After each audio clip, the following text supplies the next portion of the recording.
ఫలించడం, అభివృద్ధి చెందడం, విస్తరించడము అంటే ఒక మాటలో చెప్పాలంటే, మనం ఒక విత్తనం వేసినప్పుడు అది మొలిసిందనుకోండి, ఫలించినట్లు లెక్క. ఆ విత్తనం మొలిసిన తర్వాత మ్రానయ్యిందనుకోండి, పెద్దదయ్యి మ్రానవుతే అది అభివృద్ధి చెందినట్టు లెక్క. ఆ మ్రానై పెద్దదైన చెట్టు శాఖోపశాఖలుగా విస్తరించిందనుకోండి, పెద్దగా కొమ్మలు కొమ్మలుగా వేసి ఈ పెద్ద శాఖోపశాఖలుగా ఎదిగిందనుకోండి, అప్పుడు అది విస్తరించినట్లు లెక్క. కాబట్టి ఏదైనా చెట్టే కాదు, మీరు ఏ పని చేసినా ఫస్ట్ మనం చేసిన దానికి ఫలితము, తర్వాత అభివృద్ధి, ఆ తర్వాత విస్తరణ, శాఖోపశాఖలుగా విస్తరణ.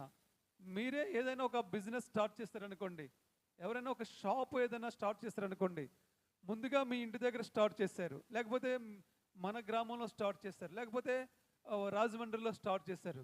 ఒక్క చిన్న షాప్ స్టార్ట్ చేశారనుకోండి, తర్వాత 2 షాపులు, తర్వాత 3, తర్వాత 4, తర్వాత 10, అలా అలా అలాగా ఫస్ట్ ఒకటితోటి ఫలితం వచ్చింది. అది క్రమేపీ అభివృద్ధి చెందుతుంది. ఆ తర్వాత అనేక ప్రాంతాలలో అది విస్తరించింది. అంటే ఫలించడం, అభివృద్ధి చెందడం, విస్తరించడం. ఈ విధంగా శాఖోపశాఖలుగా మనం చేసే పని ఏదైనా అలా విస్తరించడం, అలా అభివృద్ధి చెందడం, అలా ఫలించాలని దేవుడు మనకి ఈ వాక్యం ద్వారా తెలియజేస్తూ ఉన్నాడు. మరి మనము చేయడం మాత్రమే మన వంతు, కానీ దాన్ని అభివృద్ధి పరిచిన, ఫలింపుకు తెచ్చిన, విస్తరించిన అది దేవుని కార్యము. మనకు సామెత ఉంది, నారు పోసిన వాడు నీరు పొయ్యడా అని. మనము ప్రయత్నం చేస్తే దానికి ఫలితాన్ని దేవుడు అనుగ్రహిస్తాడు. మనం చేయవలసింది ప్రయాసపడాలి, కష్టపడాలి. అంటే దేవుడు చెప్పిన మాట, దేవుని కృప లేకపోతే మనం ఏమి సాధించగలం. యెహోవా ఆశీర్వాదము ఐశ్వర్యం నుంచి, నరుని కష్టము చేత అది ఎంత మాత్రమో ఎక్కువ కాదు. అంటే మనం కష్టపడినంత మాత్రాన ఆశీర్వాదం రాదు, ఐశ్వర్యం రాదు. మరి ఎలా వస్తుందంటే, యేసుక్రీస్తు ప్రభు ఆశీర్వదించాలి, ఆయన ఆశీర్వాదం ద్వారా మనకు వస్తుంది. అందుకు కాబట్టే మనం ఎప్పుడూ కూడా మనలో ఒక కసి ఉండాలి, దేవుణ్ణి నిరంతరం ఆరాధించాలని కసి ఉండాలి. ఆ కసి ఉన్నప్పుడు మనం ఏం చేసినా ఫలిస్తుంది, అభివృద్ధి చెందుతుంది, విస్తరిస్తుంది. అది మీరు గుర్తుపెట్టుకోండి. దేవుడిని మనము ఎంతగా ఆరాధిస్తే, దేవుణ్ణి మనం ఎంతగా మహిమపరిస్తే, దేవుణ్ణి మనం ఎంతగా స్తుతిస్తే, దేవుడి సన్నిధిలో మనం ఎంత ఎక్కువగా మనం గడిపితే మనము అంతగా ఫలిస్తాము, అంతగా అభివృద్ధి చెందుతాము, అంతగా విస్తరింపబడతాము. గట్టిగా చప్పట్లు కొట్టి దేవుని మహిమపరుద్దాం. హల్లెలూయా, హల్లెలూయా. 3 ఉన్నాయి కదా, ఫలించడం, అభివృద్ధి చెందడం, విస్తరించడం. ఈ మూడింట్లో మొట్టమొదటిది ఫలించడం అనే దాని గురించి మన ఆదివారం చెప్పడం జరిగింది. రెండవది ఏంటి? ఇప్పుడు అభివృద్ధి చెందడం.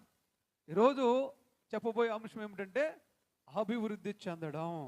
అభివృద్ధి చెందడం అనే మాట గురించి దేవుడు మాట్లాడబోతూ ఉన్నాడు. ఈ అభివృద్ధి చెందడం గురించి మీరు జాగ్రత్తగా వినండి, మీరు ఆశీర్వాదాలు పొందుకుంటారు. ఇది ప్రతి ఒక్కరి జీవితంలో కావాలి, మనందరి జీవితాల్లో కావాలి, మనందరి కుటుంబాల్లో కావాలి.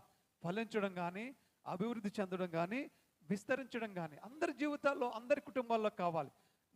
నాకు సేవలో కూడా కావాలి, సేవలో కూడా ఫలించాలి, సేవ అభివృద్ధి చెందాలి. హోలీ మౌంటైన్ శాఖోపశాఖలుగా విస్తరింపబడాలి. ప్రతి ఒక్కరి జీవితంలో కూడా ఇది కావాలి, ఇది అవసరము. కాబట్టి ఫలింపుకు రావడం అనేది మొన్న వారం తెలుసుకున్నాం. అభివృద్ధి అనేది ఈరోజు తెలుసుకుందాం. అభివృద్ధి ఎన్ని రకాల అభివృద్ధి ఉన్నాయంటే మీరు చాలా జాగ్రత్తగా వినాలి. అభివృద్ధులు బైబిల్ గ్రంథం ప్రకారంగా ఎన్ని రకాల అభివృద్ధులు ఉన్నాయో నేను చెప్తాను ఈరోజు. మీరు అనుకుంటారు అభివృద్ధి అంటే అభివృద్ధే కదా, ఒకటే కదా అనుకుంటారు. కానీ బైబిల్లో చూస్తుంటే నాకేం మతిపోయింది. నాకు తెలిసి బైబిల్ గ్రంథంలో అభివృద్ధి అనేది 10 రకాలుగా కనపడ్డాయి. బైబిల్ గ్రంథంలో 10 రకాల అభివృద్ధులు నాకు బైబిల్ గ్రంథంలో కనపడ్డాయి. నాకు కనిపించకుండా బైబిల్ గ్రంథంలో ఇంకా ఎన్ని ఉన్నాయో చూడండి. అంటే ఇన్ని రకాల అభివృద్ధులు ఉన్నాయన్నమాట.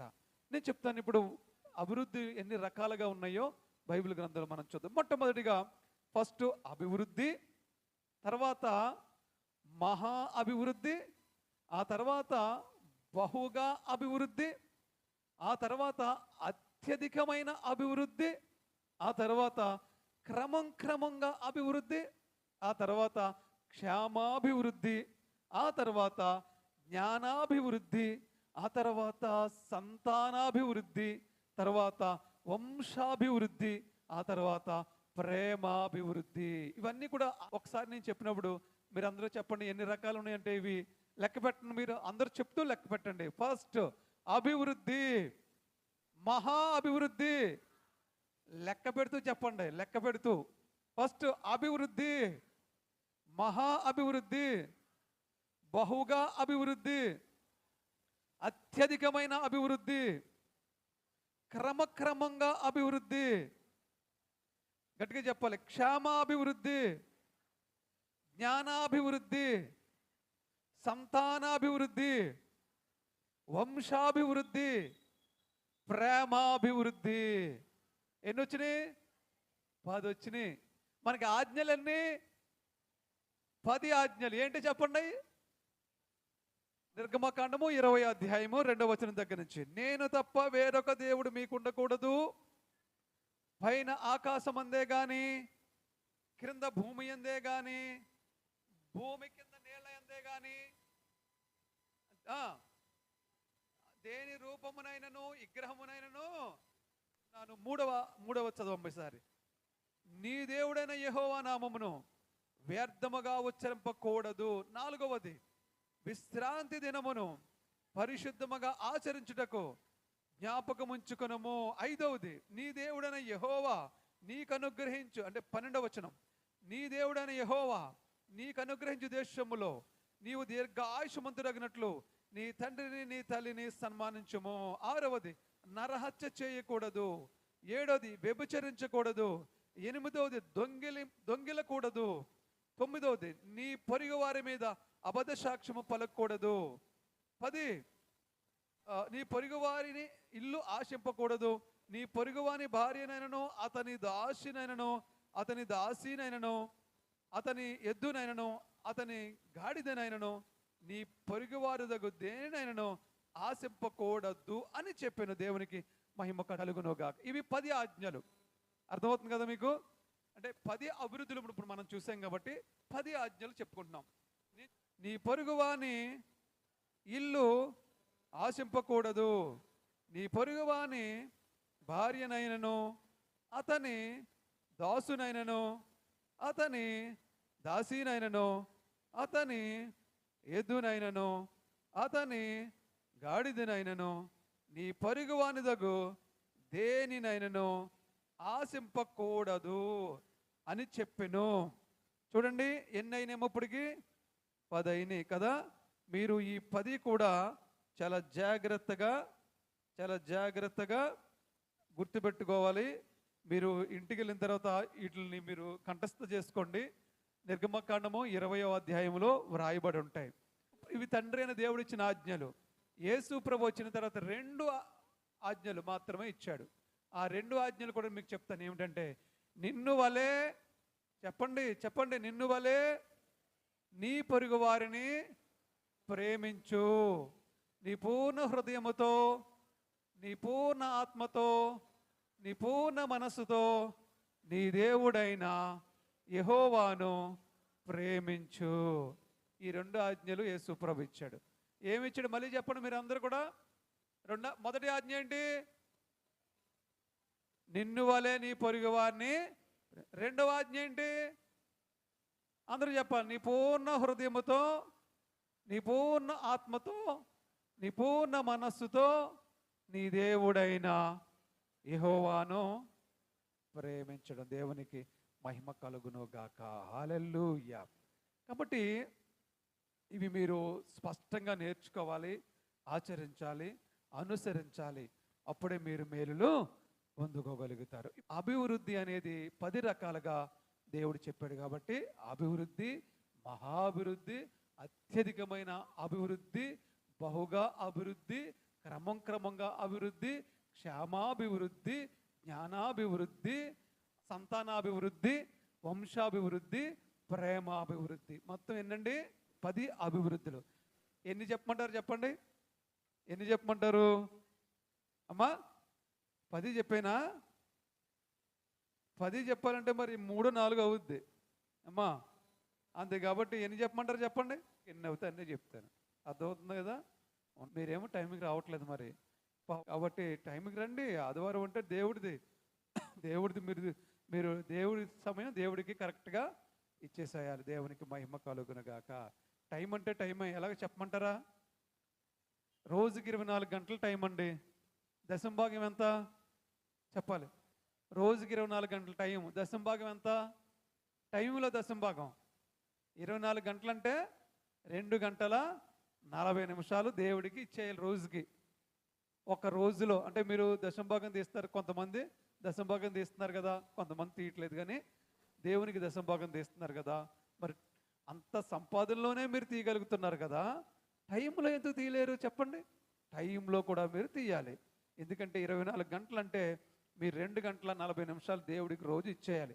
2 గంటల 40 నిమిషాలు రోజు ఎలా ఇవ్వాలంటే మీరు ఆలోచించాలంటే, పొద్దున్న 1 గంట ప్రార్థన, సాయంత్రం 1 గంట ప్రార్థన చేశారనుకోండి, ఎంత అవుతుంది? అప్పుడు 2 గంటలు అయ్యేపోతుంది. ఇంకో 40 నిమిషాలు మీరు ఏదో టైంలో వాక్యం చదువుకోవడమో, పాటలు పాడుకోవడమో, దేవుడితో గడిపారనుకోండి, అయిపోద్ది. లేకపోతే గంట కాదు, తెల్లవారుజామున లేచి ప్రార్థన చేస్తున్నారు, ఒక గంట కాదు, గంటన్నర 2 గంటలు వెళ్ళిపోద్ది, అలాగ వెళ్ళిపోద్ది. కాబట్టి మీరు ట్రై చేయండి ఒకసారి. తెల్లవారుజామున 3 గంటలకో 4 గంటలకో లేచి మీరు ప్రార్థన ట్రై చేయండి. 2 గంటలన్నర కాదు, ఇంకా ఎక్కువ ఇచ్చేస్తారు దేవుడికి. మీరు అలా ట్రై చేయండి. అలాగే ఆదివారం కూడా మీరు శ్రద్ధగా దేవుని సమయం ఇవ్వడానికి ప్రయత్నం చేయండి. దేవునికి మహిమ కలుగును గాక. అభివృద్ధి అంటే ఏడు చెప్తాను మీకు ఇప్పుడు. ఆదికాండము 9వ అధ్యాయము 1వ వచనము. ఆదికాండము 9వ అధ్యాయం 1వ వచనము. మరియు దేవుడు నోవాహును అతని కుమారులను ఆశీర్వదించి, మీరు ఫలించి అభివృద్ధి పొంది భూమిని నింపుడి, మీ భయమును మీ బెదురును అడవి జంతువులన్నిటికీ, ఆకాశ పక్షులన్నిటికీ, నేల మీద ప్రాకు ప్రతి పురుగుకును, సముద్రపు చేపలన్నిటికీ కలుగును. అవి మీ చేతికి అప్పగింపబడి ఉన్నవి. ప్రాణము గల సమస్త చరములు మీకు ఆహారమగును. పచ్చని కూర మొక్కలనిచ్చినట్లు వాటిని మీకు ఇచ్చి ఉన్నాను.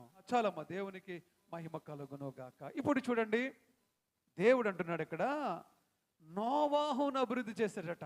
ఫస్ట్ దేవుడు ఎవరిని అభివృద్ధి చేశాడండి? నోవాహును అభివృద్ధి చేశాడట. నోవాహు వరకు ఉన్న ప్రజలందరూ కూడా జలప్రళయంలో నశించిపోయారు.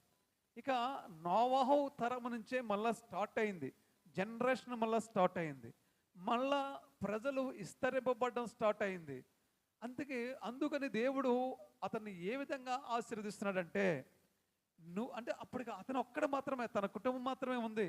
తను 3 కుమారులు, 3 కోడళ్ళు, తన భార్య. అంటే అప్పటికి పిల్లలు లేరన్నమాట. 3 కుమారులకు కూడా అప్పటికి సంతానాభివృద్ధి లేదు. వాళ్ళకి 3 కొడుకులు ఉన్నారు, 3 కోడళ్ళు ఉన్నారు, తన భార్య ఉన్నారు. 8 మాత్రమే ఉన్నారు. ఈ 8 దేవుడు ఇప్పుడు ఉన్న కొన్ని వందల కోట్ల జనాభాను దేవుడు అభివృద్ధి చేసి విస్తరించాడు. అర్థమవుతుందా? ఇప్పుడు 8 స్టార్ట్ అయిన ప్రపంచం ఎలా విస్తరింపబడింది ఇప్పుడు చెప్పండి అందరూ కూడా. 8 స్టార్ట్ అయిన ప్రపంచము సుమారుగా 800 కోట్ల జనాభా ఉన్నారు. ఇప్పటికి ఎంతమందితో స్టార్ట్ అయ్యారు? అందరూ చెప్పాలి, ఎంతమందితో స్టార్ట్ అయ్యారు? 8 మందితో స్టార్ట్ అయ్యి ఇప్పుడు 800 కోట్ల జనాభా ఉన్నారు ప్రపంచవ్యాప్తంగా. ఎక్కడ 8 మంది, ఎక్కడ 800 కోట్ల మంది? ఒక్కసారి ఆలోచన చేయండి. అంటే దేవుడు ఎలా ఆ నోవాహు కుటుంబాన్ని ఎలా ఫలింపజేశాడో చూడండి, ఎలా అభివృద్ధి పరిచాడో చూడండి, ఎలా విస్తరించాడో చూడండి. ఒక్కసారి మీరు ఆలోచన చేయండి. విస్తరించడం అంటే అది ఒక్క జనాభాగా ఉన్న కుటుంబాన్ని ప్రపంచవ్యాప్తంగా ఈ భూమి నలుమూలల కూడా ఆ నోవాహు కుటుంబాన్ని విస్తరించేశాడు. దేవునికి స్తోత్రం. హల్లెలూయా, హల్లెలూయా. మొట్టమొదటి రోజు అన్నాడు నోవాహుతో దేవుడు ఏమన్నాడంటే, చూడండి, దేవుడు నోవహును అతని కుమారులను ఆశీర్వదించి నోవహుని అతని కుమారుల్ని ఆశీర్వదించాడు. ఈ నలుగురిని ఆశీర్వదించాడు అన్నమాట. ఆశీర్వదించి ఏమన్నాడంటే, ఫలించి అభివృద్ధి పొంది భూమిని నింపుడి, భూమిని నింపండి అన్నాడు. దేంతో నింపాలి భూమిని? భూమిని దేంతో నింపాలమ్మా? ఇప్పుడు యేసుప్రభు అంటున్నాడు మీ అందరితోని, మిమ్మల్ని ఆశీర్వదిస్తున్నాడు దేవుడు. మనల్ని అందరినీ ఆశీర్వదించి మనల్ని ఏమంటున్నాడంటే, మీరు ఫలించండి, ఈ మందిరాన్ని నింపుడి అంటున్నాడు దేవుడు. చప్పట్ల కొట్టి దేవుని మహిమపడదాం. హల్లెలూయా. మీరు ఫలించండి, ఆశీర్వదింపబడండి, ఈ మందిరాన్ని నింపండి. దేంతో నింపాలి ఈ మందిరాన్ని? నూతన ఆత్మలతో, అనేకమైన ఆత్మలతో నింపబడాలి. ఇప్పుడు మన సంఘ బిడ్డలు వస్తేనే బోడు మంది అయిపోతారు, అవునా? మన సంఘ బిడ్డలు వస్తేనే బోడు మంది అవుతారు, మామూలుగా లేదు. కానీ వాళ్ళందరూ వస్తే మందిరమే నిండిపోతుంది. దేవునికి మహిమ కలుగును గాక. మీరు ప్రార్థన చేయండి, అందరూ కూడా చక్కగా రావాలి, అందరూ వచ్చి దేవుని సన్నిధిలో కనబడాలని మీరందరూ కూడా ప్రార్థన చేయండి.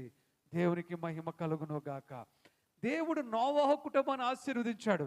ఆశీర్వదించిన తర్వాత అంటున్నాడు, మీరు ఫలించండి అంటున్నాడు. ఆ తర్వాత భూమిని నింపండి అంటున్నాడు. అబ్బా, దేవుడు ప్లాన్ ఎంత వండర్! దేవుని యొక్క ప్రణాళిక ఎంత అద్భుతం!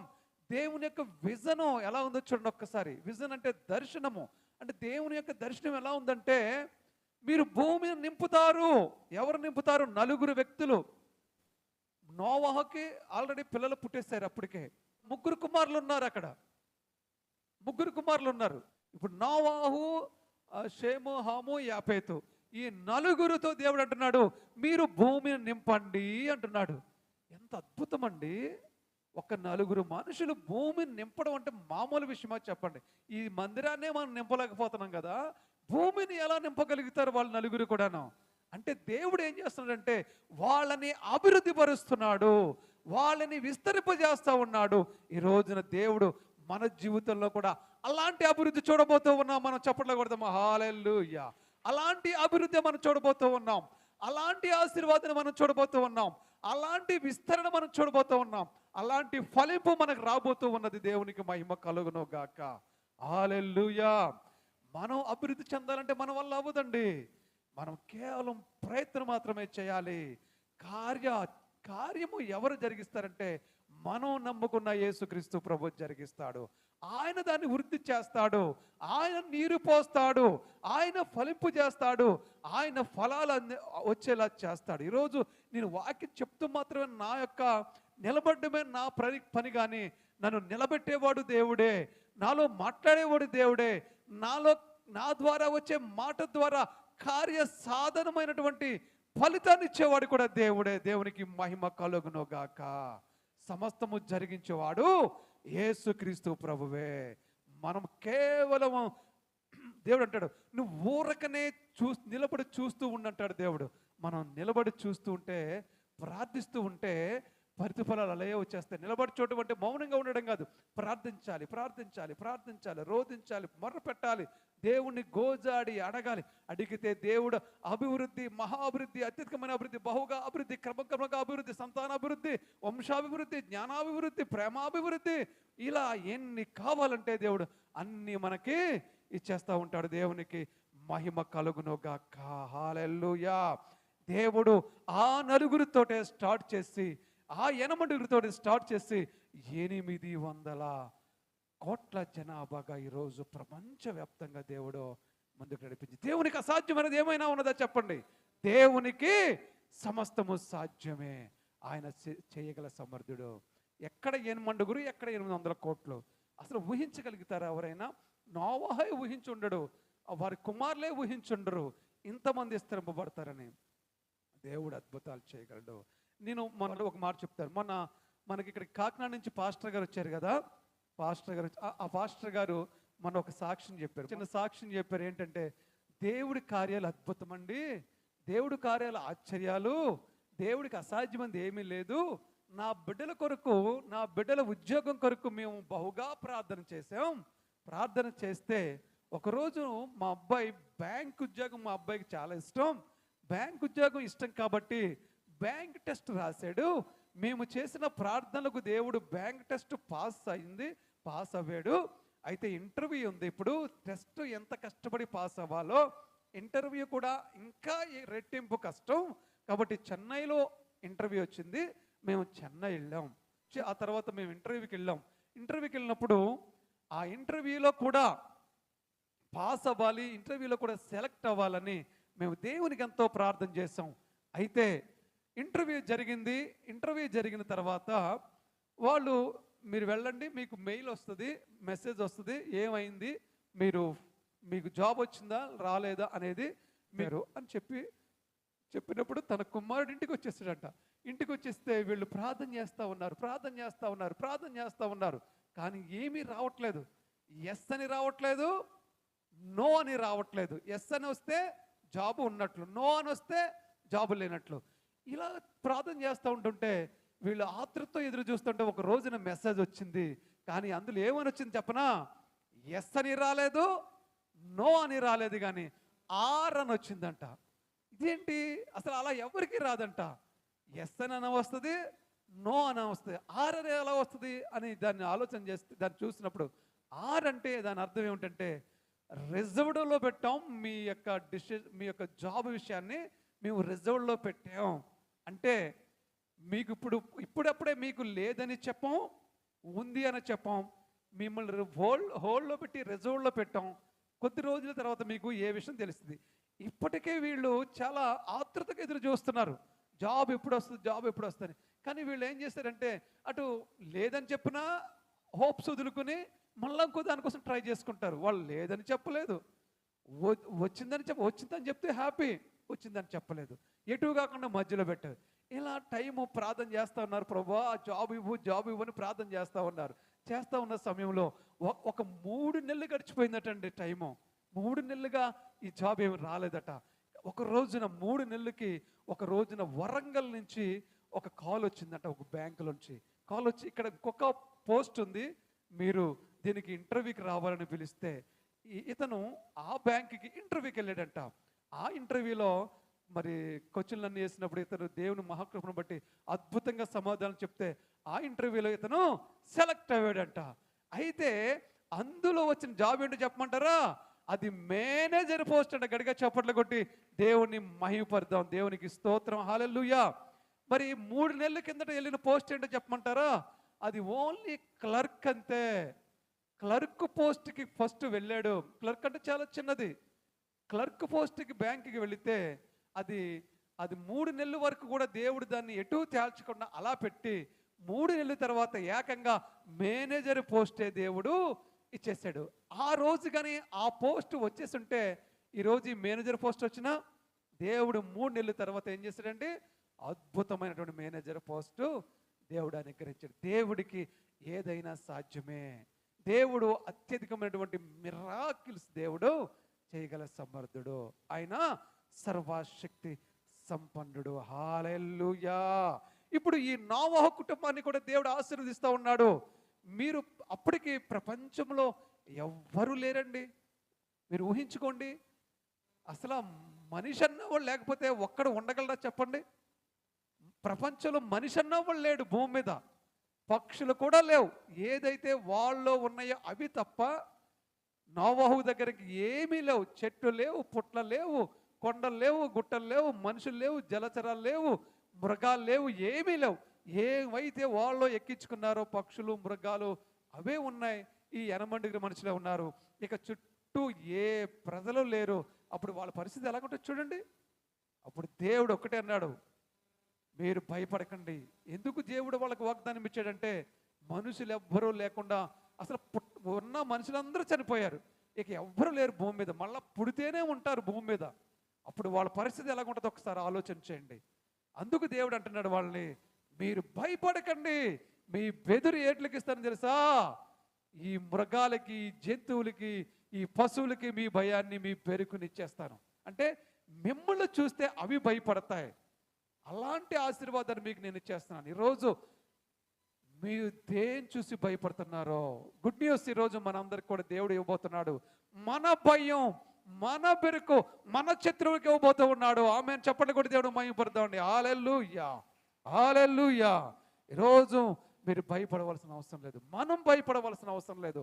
మన భయాన్ని దేవుడు మన శత్రువులకి ఇచ్చేస్తా ఉన్నాడు.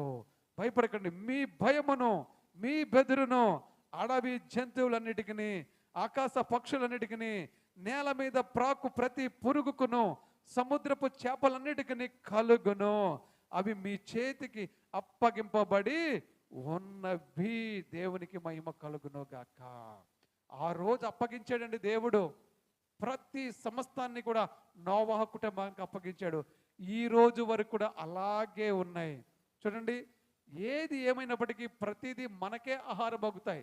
చేపలన్నీ మనకే ఆహారము, మరి మేకలు మనకే ఆహారం, గొర్రెలు మనకే ఆహారము, కోళ్ళు మనకే ఆహారం, జంతువులు మనకే ఆహారంగా తింటున్నారు కదా.